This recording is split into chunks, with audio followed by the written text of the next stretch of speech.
Praise the Lord. கர்த்தருடைய பரிசுத்த நாமத்து மகிமை. ஆண்டவர் ரட்சகருமாக இருக்கிற இயேசு கிறிஸ்துவின் நாமத்தினாலே உங்களை அன்பாவோடு கூட வாழ்த்துகிறேன். வார்த்தையில் ஜீவனுள்ளவரே என்கிற செய்தி வேளையிலே உங்களை சந்திப்பதில் மிகுந்த சந்தோஷம்.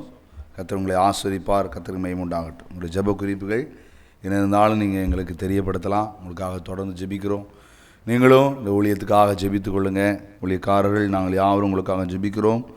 கர்த்தருக்கு மகிமை. சில நேரங்கள் நாங்கள் ஃபோன் அட்டன் பண்ண முடியாமல் போனாலும் என்னுடைய வாட்ஸ்அப்பில் இந்த 1155 முடிகிற அந்த நம்பரில் நீங்கள் வாட்ஸ்அப்பில் நீங்கள் உங்களுடைய ஜெப குறிப்புகள் இந்த நாள் நீங்கள் எங்களுக்கு தெரியப்படுத்துங்க. உங்களுக்காக நாங்கள் தொடர்ந்து ஜெபிக்கிறோம். கர்த்தர் உங்களை ஆசீர்வதிப்பார். ஆமென். அல்லேலூயா. நாம் தியானித்து வருகிறதான கர்த்தருடைய வேத வசனம் திருப்பிக் கொள்ளுங்க. சங்கீதங்களின் புஸ்தகம் 8வது சங்கீதத்திலே வாசிப்போம். 6வது வசனத்தை பாருங்கள். உம்முடைய கரத்தின் கிரியைகளின் மேல் நீர் அவனுக்கு ஆளுகை தந்து சகலத்தையும் அவனுடைய பாதங்களுக்கு கீழ்ப்படுத்தினீர். அல்லேலூயா. ஜெபிப்போமா. பரிசுத்தமும் கிருபையும் நிறைந்த எங்கள் அன்பின் பரலோக பிதாவே, இயேசு கிறிஸ்துவின் நாமத்தினாலே நாங்கள் உம்மை ஸ்தோத்திரிக்கிறோம். கடந்த வாரம் முழுவதும் எங்களை காத்தீர். இந்த வாரத்தில் எங்களை கொண்டு வந்தீர். நாங்கள் வாசித்த நம்முடைய வேத வசனத்துக்காக ஸ்தோத்திரம். ஆண்டவரே, உம்முடைய மகத்துவங்களை நீர் எங்களுக்கு தாரும். ஆண்டவராகி கர்த்தர் எங்களோடு பேசு.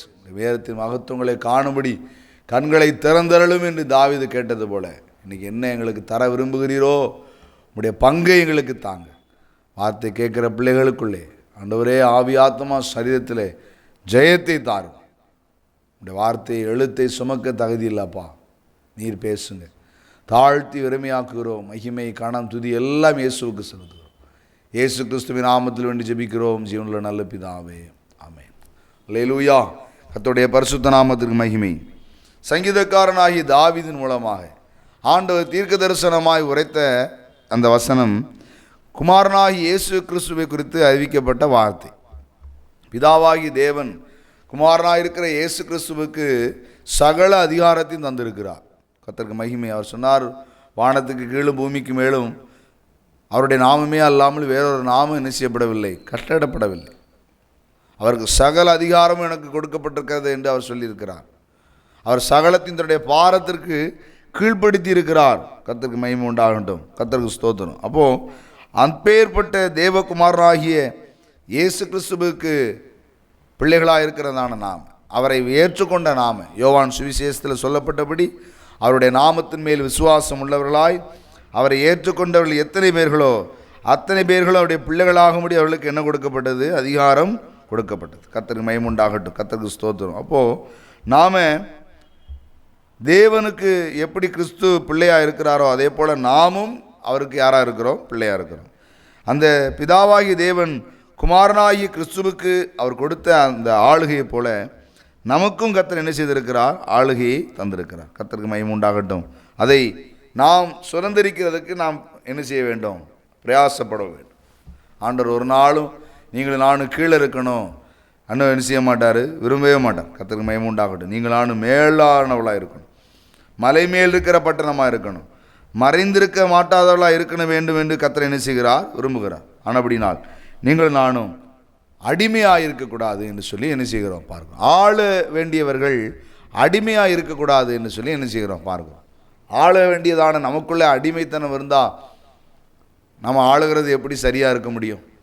அப்போ நம்மை அடிமைத்தனப்படுத்துகிற கிரியைகளை குறித்து நாம் எப்படி இருக்கணும்? எச்சரிக்கையாக இருக்க வேண்டும் என்று என்ன செய்து வருகிறோம்? தியானித்து வருகிறோம். கர்த்தருக்கு மகிமை உண்டாகட்டும். அவைகள் என்ன? அந்த அடிமைத்தனங்கள் என்ன? நம்மை அடிமைத்தனப்படுத்துகிறதான கிரியைகள் என்ன அப்படின்னு நாம் என்ன செய்து கொள்ள வேண்டும்? தெரிந்து கொள்ள வேண்டும். கர்த்தருக்கு மகிமை உண்டாகட்டும். அதை அறியாதவர்களாக நாம் இருக்கக்கூடாது என்று நாம் என்ன செய்யணும்? புரிந்து கொள்ளணும். கர்த்தருக்கு மகிமை உண்டாகட்டும். நாம் தியானிக்கும்படியான காரியம், நாம் அடிமையாகாதபடிக்கு செய்ய வேண்டியதான காரியங்கள் என்ன? வேறு நமக்கு அநேக காரியங்களை நமக்கு கற்றுக் கொடுத்துருக்கிறது. அதில் இருக்கிற சில காரியத்தை நம்ம என்ன செய்து வருகிறோம்? தியானித்து வருகிறோம். கர்த்தருக்கு மகிமை உண்டாகட்டும். பாருங்கள், ஒரு சம்பவத்தை இன்றைக்கு நாம் பார்க்கக்கூடியதான ஒரு அடிமைத்தனத்தை குறித்து என்ன செய்ய போகிறோம்? தியானிக்க போகிறோம். ஆவியானவர் இடைபடுவாராக. கர்த்தருக்கே மகிமை உண்டாகட்டும். கர்த்தருக்கு ஸ்தோத்திரம். வாசித்து பாருங்கள். இன்றைக்கி நம்மிடத்திலே காணப்பட வேண்டியதான காரியங்களை குறித்து என்ன செய்ய போகிறோம்? பார்க்க போகிறோம். எந்த காரியத்தில் நம்ம அடிமைப்பட்டிருக்கிறோமோ அது இனிமேல் நம்ம இடத்துல என்ன செய்யக்கூடாது, காணப்படக்கூடாது. கர்த்தருக்கு மகிமை உண்டாகட்டும். வாசிங்க பாருங்கள், நம்மை அடிமைத்தனப்படுத்துகிறதான ஒரு காரியம் என்ன, அதை வாசிப்போமா? ஆவியான நமக்கு துணை செய்வாராக. கர்த்தருக்கு மகிமை உண்டாகட்டும். வாசித்து பாருங்கள். புதிய ஏற்பாட்டின் புஸ்தகத்திலே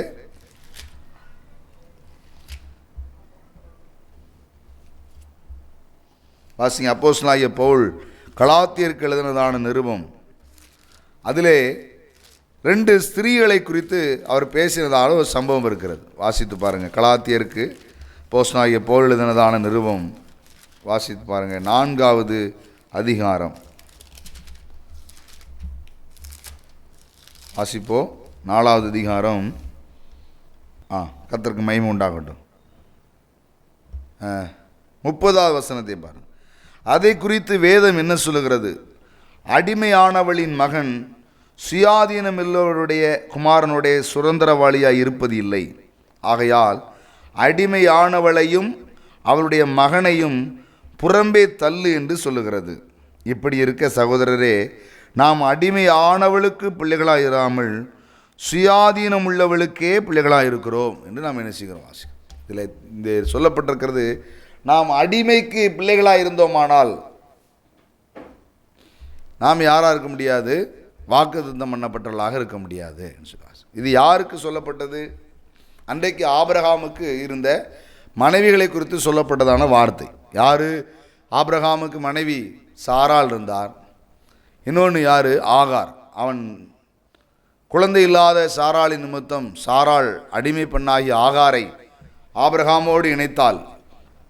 இவள் மூலமாவது தன்னுடைய வீடு கட்டப்படுமா என்று என்ன செய்தால் நினைத்தாள். நல்ல கவனிங்க. அது ஆண்டவருக்கு என்ன இல்லை? பிரியம் அல்ல. கவனிங்க. கர்த்தருக்கு மகிமை உண்டாகட்டும். இன்றைக்கும் அநேகர் அதை என்ன செய்கிறாங்க? கர்த்தருக்கு ஸ்தோத்திரம். அது தேவனுக்கு பிரியமானது அல்ல. மனுஷரால் உங்கள் வீடு கட்டப்படும் என்று என்ன செய்யக்கூடாதுன்னு நினைக்கக்கூடாது. கர்த்தர் வீட்டை கட்டாராகில் அதை கட்டருடைய பிரயாசம் என்னது? விருதா என்று வேதம் சொல்கிறது. மனுஷனால் வீடு கட்ட முடியாது, குடும்பத்தை கட்ட முடியாது, சந்ததியை கட்ட முடியாது. கவனித்துக் கொள்ளுங்கள். கர்த்தருக்கு ஸ்தோத்திரம். நம்ம கண்களில் பார்க்கிற பொருட்களினால் கட்டப்படுகிற வீடாக இருக்கலாம், குடும்பமாகிய வீடாக இருக்கலாம். இதெல்லாம் கட்டப்பட வேண்டுமானால் யார் இருக்கணும்? ஆண்டவர் இருக்கணும். அதனால் நீங்களும் நானும் இந்த வீட்டை குறித்து எச்சரிக்கையாக இருங்க. ஆண்டவர்கிட்ட ஜெபம் பண்ணுங்க. உங்களுடைய வீட்டை, உங்கள் குடும்பத்தை ஆண்டவர்கிட்ட ஒப்பு கொடுங்க. ஆமாம். ஏனோ தானோன்னு வாழாதீங்க. தெய்வ பயமுள்ள ஒரு குடும்பமாக இருக்கணும். கர்த்தருக்கு கீழ்ப்படுகிற குடும்பமாக இருக்கணும். ஆண்டவரை ஆராதிக்கிற குடும்பமாக இருக்கணும். இந்த பையன் இப்போ இப்படி இருக்க மாட்டான், இந்த பொண்ணு இப்போ வரமாட்டா, இந்த அம்மா வரமாட்டாங்க, இந்த அண்ணன் வரமாட்டான் அப்படின்னு சொல்லி யாரையுமே நீங்கள் தேவனை விட்டு தூரம் போக விடவே கூடாது. அந்த குடும்பம் பின்னாட்களில் குடும்பமாக இல்லாமல் போயிடும், வீடாக இல்லாமல் போயிடும், கட்டப்படுகிற வீடாக இருக்கவே செய்யாது ஒரு நாளும். இன்றைக்கே நீங்கள் அதெல்லாம் சீர்படுத்தணும். கர்த்தர் உங்களுடைய வீட்டை கட்டுவார், உங்கள் குடும்பத்தை கட்டுவார். இன்னும் நீங்கள் வளர்ந்து கொண்டே இருப்பீங்க. கர்த்தருக்கு மகிமை உண்டாகட்டும். அப்போது வீடு கட்டுகிறது கர்த்தரிடத்தில் இருக்கிறது. ஆனால் இவ்வளோ என்ன செய்தால் பாருங்கள், ஒரு அடிமையை தன்னுடைய புருஷனோடு சேர்த்து கட்டப்படுமா என்று பார்த்தால், ஆனால் அவள் ஒரு குமாரனை பெற்றாள், இவளை அற்பமாக எண்ணினாள். அப்பொழுது வேதம் சொல்லுகிறது, அடிமையானவனுடைய பிள்ளை ஒரு நாளும் உனக்கு யாராவதில்லை, சுதந்திரவாளி ஆவதில்லை, ஆடுகிறவனாய் மாறப்போவது இல்லை என்று சொன்னார். ஆள முடியாதுன்னு சொன்ன உடனே வேதம் சொல்லுகிறது, அவன் இனி யாராக முடியாது? ராஜாவாக முடியாது. அப்போ நீங்களும் நானும் ராஜாவாக வேண்டுமானால் அடிமையானவளுக்கு யாராக இருக்கக்கூடாது? பிள்ளைகளாக இருக்கக்கூடாது. வாக்குத்தத்தம் பண்ணப்பட்டவர்களுக்கு நீங்களும் நானும் யாராக இருக்கணும்? பிள்ளைகளாக இருக்கணும். இதிலே சபையை குறித்து அவர் சொன்ன வார்த்தையாக இருக்கலாம். ஆனால் இன்றைக்கி நீங்களும் நானும் இதை எப்படி விளங்கி கொள்ள வேண்டுமானால் வாசித்து பாருங்கள். கர்த்தருக்கு மகிமை உண்டாகட்டும். முந்தின வசனத்தை வாசித்து பாருங்கள். 25 ஆகார் என்பது அரபு தேசத்தில் உள்ள சீனாய் மலை. அந்த ஆகார் இப்பொழுது இருக்கிற எருசலேமுக்கு சரி. இவள் தன் பிள்ளைகளோடே கூட அடிமைப்பட்டிருக்கிறாளே. மேலான எருசலேமோ சுயாதீனம் உள்ளவள், அவளே நம் எல்லாருக்கும் தாயானவள். அந்தபடி பிள்ளை பெறாத மலடியை மகிழ்ந்திரு, கற்ப வேதனைப்படாதவளை களிப்பாய் எழும்பி ஆர்ப்பரி. புருஷன் உள்ளவளை பார்க்கலாம் அநாத ஸ்திரீக்கே அதிக பிள்ளைகள் உண்டு என்று எழுதியிருக்கிறது. சகோதரரே, நாம் ஈசாக்கை போல வாக்குத்தத்தத்து பிள்ளைகளாக இருக்கிறோம். ஆகிலும் மாம்சத்தின்படி பிறந்தவன் ஆவியின்படி பிறந்தவனை அப்பொழுது துன்பப்படுத்தினது போல இப்பொழுதும் என்ன செய்கிறது? நடந்து வருகிறது. யார் அடிமையானவளுக்கு பிறந்தவன்னா மாம்சத்தின்படி பிறந்தவன். யார் சுயாதீனம் உள்ளவளுக்கு வாக்குத்தத்தின்படி பிறந்தவன் கேட்டிங்கன்னா ஆவியின்படி பிறந்தவன். நல்ல கவனிங்க. இன்றைக்கி நீங்களும் நானும் மாம்சத்தின்படி பிள்ளைகளாக இருந்தோமானால் நாம் அடிமையானவளுக்கு பிள்ளையாக இருப்போம், நாம் ராஜாவாக முடியாது. நாம் ஆவியின்படி பிள்ளைகளாக இருந்தோமானால் ஆவிக்குரியவளுக்கு, இந்த அவள் அப்படிங்கிறது யார்? சபை. நீங்களும் நானும் கூடி ஆராதிக்கிறதான தேவனுடைய வீடு. கர்த்தருக்கு மகிமை. கவனித்துக் கொள்ளுங்கள். தேவனுடைய வீடு சபை. இது படித்தவர்களால் ஆரம்பிக்கப்பட்டதல்ல, இது மத பிரசங்கிகளால் ஆரம்பிக்கப்பட்டதல்ல. கவனிக்கணும். ஏன்னால் இன்றைக்கி சபைகள் எப்படி ஆரம்பிக்கப்படுகிறது என்று சொன்னால், ஏதோ ஒரு பைபிள் காலேஜ் படிச்சுட்டு இருந்தனாலேயோ, மிஷினரி ஸ்தாபனங்களினாலேயோ, படித்தவர்களாலேயோ இதெல்லாம் உண்டாகக்கூடியது என்ன கிடையாது, சபை கிடையாது.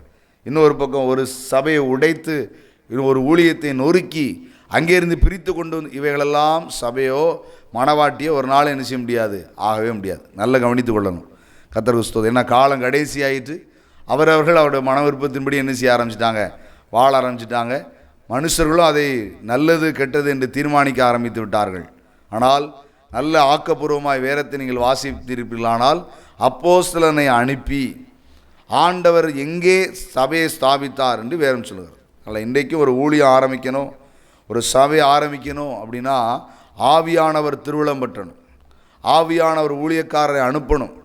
கவனிங்க. கர்த்தருக்கு ஸ்தோத்திரம். எந்த ஊழியத்தை ஆவியானவர் கட்டுனாரோ அதே ஊழியத்தை ஆவியானவர் உடைக்க சொல்லிட்டாராம்.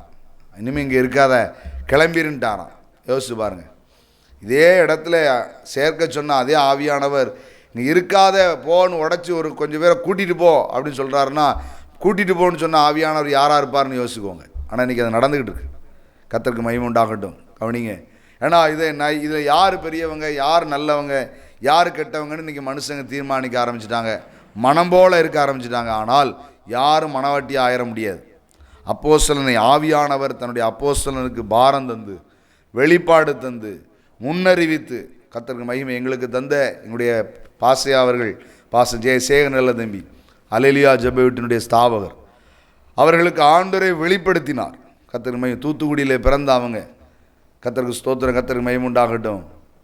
அவங்க தாளையத்து பகுதியில் கரையிருப்பில் இருந்து அவங்கள ஆண்டவர் வீக்கியபுரத்துக்கு கொண்டு வந்தார்.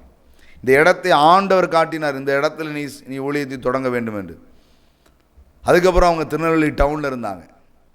மறுபடியும் ஆண்டவர் அவங்களுக்கு வெளிப்படுத்தினார், நீ இங்கே வர வேண்டும். கூட்டி கொண்டு வந்து இடைகால் விளக்கில் ஆரம்பித்தார். யோசித்து பாருங்கள். இது அங்கே ஆர்சியோ சிஎஸ்சியோ வேறு எந்த சபைகளும் கிடையாதுங்க. அந்த இடத்த ஆண்டவரே காண்பித்தார், அவங்களுக்கு வாய்க்க பண்ணினார். யோசித்து பாருங்கள். இது யாருக்கும் எங்கேருந்து பிடிச்சிட்டு வந்து யாரையும் கொண்டு வந்து ஆரம்பிக்கப்பட்டதல்ல. இதுதான் அந்த நாட்களிலிருந்து நடைபெற்றது. ஆனால் இன்றைக்கி அப்படி இல்லை. பிரிவினைகள். ஏன்னா அடங்கி இருக்க விரும்புறதில்லை, கீழ்ப்படிந்து இருக்க விரும்புறதில்லை. பிரிவினையும் கசப்பையும் உள்ளே கொண்டு மனுஷங்க என்ன செஞ்சுருக்கிறாங்க, அவர்கள் தங்களை தாங்களே மேய்த்து கொண்டிருக்கிறார்கள். கர்த்தருக்கு ஸ்தோத்திரம். அதனால் நீங்கள் நானும் மாம்சத்தின்படி பிள்ளைகளாக இருந்தோமானால், மாம்சமானவளுக்கு பிள்ளைகளாக இருந்தோமானால் ஒரு நாளும் மனவாட்டியாக முடியாது. நீங்கள் நானும் ராஜாவாக முடியாது, சுயாதீனமுள்ளவர்களாக ஆக முடியாது. நாம் ஆவியின்படி பிறந்தவர்களாக இருக்கணும். ஆவியானவள் அவளுக்குள்ளே நாம் பிறந்தவளாக இருக்கணும். ஆவியானவரால் துவங்கப்பட்ட சபை, ஆவியினால் துவங்கப்பட்ட சபை, அதில் நீங்கள் நானும் யாராக இருக்கணும், பிள்ளையாக இருக்கணும். இங்கே மாம்சத்தின்படி பிள்ளையானவள் ஒரு நாள் யாராக முடியாது, அவள் பிள்ளையாக முடியாது. இங்கே வாசிக்கிறோம். அப்போது நீங்களும் நானும் மாம்சத்தின்படி பிறந்தவர்கள். இன்றைக்கும் நிறைய பேர் மாம்சத்தின்படி கிறிஸ்தவர்கள் இருக்கிறாங்க. அப்படி தானே? நாங்கள் தாத்தா கிறிஸ்தவங்க, அப்பா கிறிஸ்தவங்க, மகன் கிறிஸ்தவன், பேர் கிறிஸ்தவங்க. ஆனால் கிறிஸ்து அவங்களில் இருக்கிறாரா, இல்லை அவங்க கிறிஸ்துவில் இருக்கிறாங்களா? பேச்சிலையும் தெரியாது, நடக்கையிலையும் தெரியாது, செயல்லையும் தெரியாது, தேவனை தொழுது கொள்ளுதலையும் தெரியாது, அவருடைய வியாபாரத்தில் தெரியாது, எதுலேயுமே தெரியாது கிறிஸ்து அவங்ககிட்ட இருக்கிறத. ஆனால் அவங்க பேர் கிறிஸ்தவங்க. அந்த பேரை பார்த்தீங்கன்னா போட்டிருக்கும், கடை பேர் போட்டிருக்கும். அவங்க பேரை கட்டிங்கன்னா போட்டிருக்கோம். ஆனால் அவங்க வைக்கிற கொல்ல லாபத்தை பார்த்தா, அவங்க பேசுகிற கெட்ட வார்த்தையை பார்த்தா, அவங்க செய்கிற அநியாயத்தை பார்த்தா, கிறிஸ்தவங்க இப்படிலாம் செய்யலாமான்னு ஆண்டவரை அறியாதவங்க சொல்லிட்டு போகிறாங்க. மிகுந்த வேதனை. ஆனால் மாம்சத்தின்படி பிறந்துட்டா பிள்ளையார முடியாது. ஆண்டவர் அதனால சொல்லார், ஆபிரகாமுக்கு பிள்ளைகளை கல்லுகளிலிருந்து உண்டாக்க முடியும்னார். கண் இருந்து காணாது, காது இருந்து கேளாது, தொண்டை இருந்து சத்தம் போடாது, கல்லில் இருந்து ஆபிரகாமுக்கு பிள்ளைகளை உண்டாக்க முடியும்னார் ஆண்டவர். இன்றைக்கி மாம்சத்தின்படி பிறந்தவர்களாக நாம் கிறிஸ்தவர்கள் நாம் ஆளுகிறவர்களாக இருப்போம்னு நினச்சிடக்கூடாது. நம்ம ஆண்டவருக்கு பிள்ளைகளாக இருக்க முடியாது. ஆவியின்படி பிறந்தவர்களாக இருக்கணும். ஆவியானவருடைய நடத்தின்படி இருக்கணும், மாம்சத்தின்படி அல்ல. இன்றைக்கி மாம்சத்தின்படி நாம் பிள்ளைகளாக இருந்து கொண்டிருக்கிறோம். இன்றைக்கி ஆவியின்படி இருக்கணும். பாருங்கள், இன்றைக்கி ஞானஸ்நானம் இன்றைக்கி எப்படி இருக்கிறது நம்ம இடத்துல? வேதம் சொல்கிறது, மனம் திரும்பி விசுவாசம் உள்ளவனாகி பிதா குமாரன் பரிசுத்தாவின் நாமத்தினாலே அவனை என்ன எடுக்கணுமா? ஞானஸ்நானம். இன்றைக்கி ஞானஸ்நானம் அப்படி இருக்கா ஐயா? நீங்கள் எப்படி ஞானஸ்நானம் எடுத்தீங்க? உங்கள் பிள்ளை எப்படி ஞானஸ்நானம் எடுத்தது? யோசித்து பாருங்கள். உங்களுடைய ஞானஸ்நானம் மாம்சத்தில் ஞானஸ்நானமா? நீங்கள் உண்மையிலேயே மனம் திரும்பினீங்களா? பாவத்தை விட்டீர்களா? உலகத்தின் அசுத்தத்தை விட்டீர்களா? பழைய மனுஷனை கலைந்து விட்டீர்களா? ஞானஸ்நானம் இல்லை, மாம்சத்தின்படி ஞானஸ்நானம் கொடுத்துட்ருக்குறோம்.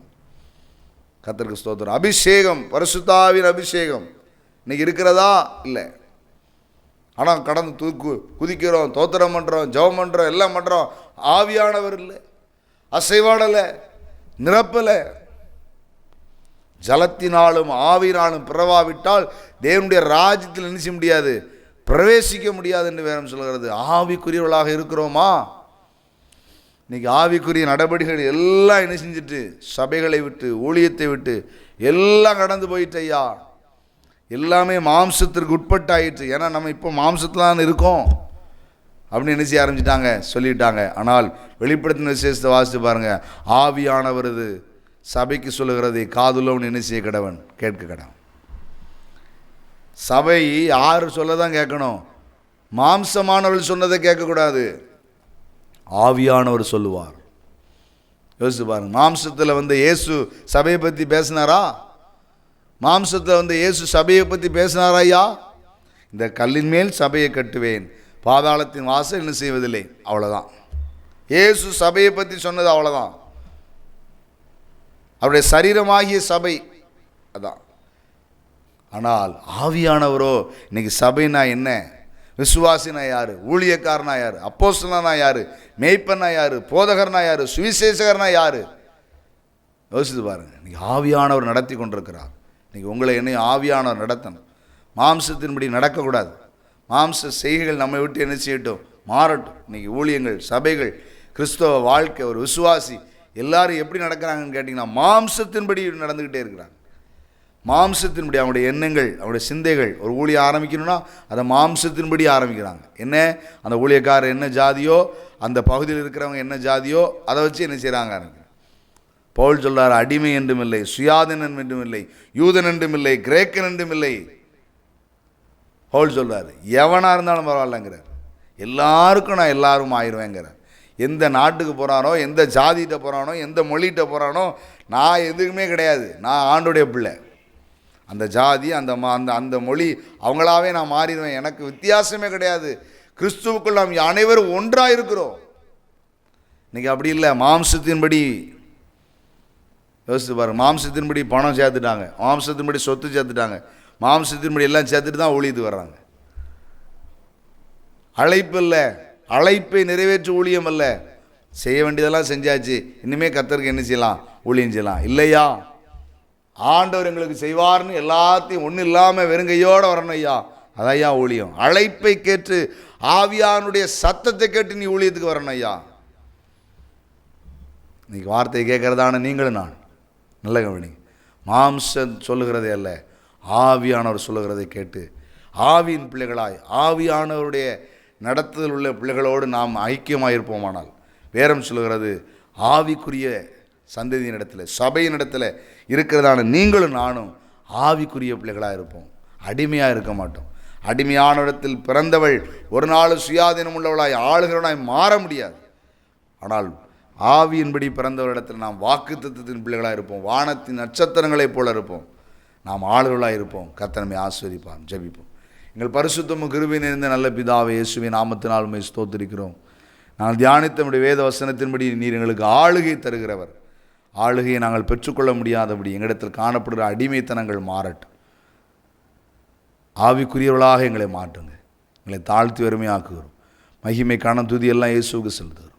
இயேசு கிறிஸ்துவின் நாமத்தில் வேண்டி ஜெபிக்கிறோம் ஜீவனுள்ள நல்ல பிதாவே, ஆமென். அல்லேலூயா. கர்த்தர் உங்களை ஆசீர்வதிப்பாராக. கர்த்தருக்கு மகிமை உண்டாகட்டும்.